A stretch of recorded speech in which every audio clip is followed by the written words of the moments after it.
mention that today we are also celebrating the 18 years of parenthood of Kuya Allen and Ate Janet. Congratulations sa inyong mag-asawa. Nasaan si Ate Janet? Ate, congrats.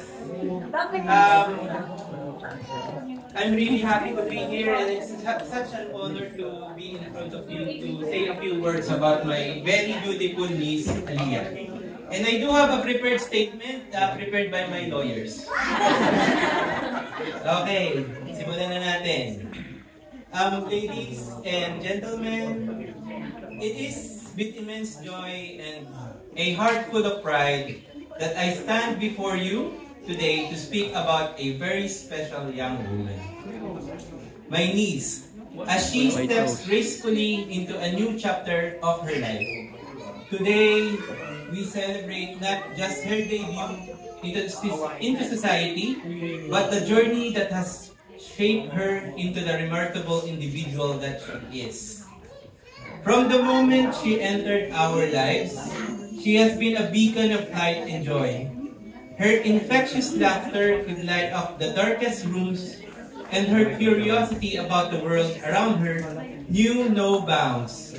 As she grew, so did her dreams and aspirations, each more ambitious than the last. She has always been a dreamer, but more importantly, she has been a doer. Yes. She has turning her dreams into reality with determination and hard work. As we all gather here to witness her debut, we are reminded of all the milestones she has achieved and the obstacles that she has overcome. She has blossomed into a confident, compassionate, and intelligent young woman, ready to take on the world.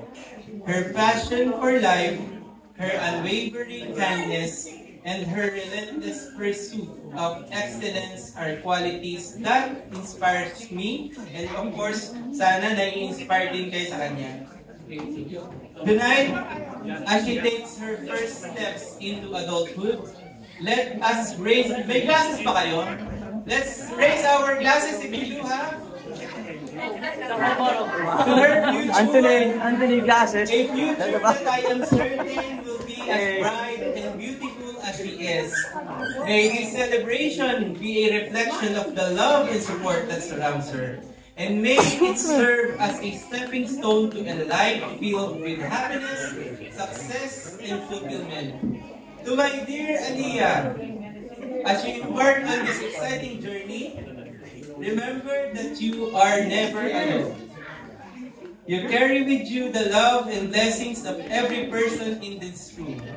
And we look all forward to seeing the incredible things you will achieve.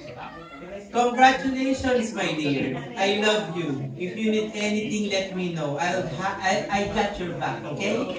Be happy and...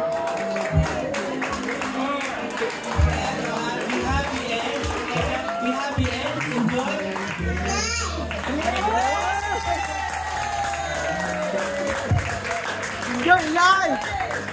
Enjoy life!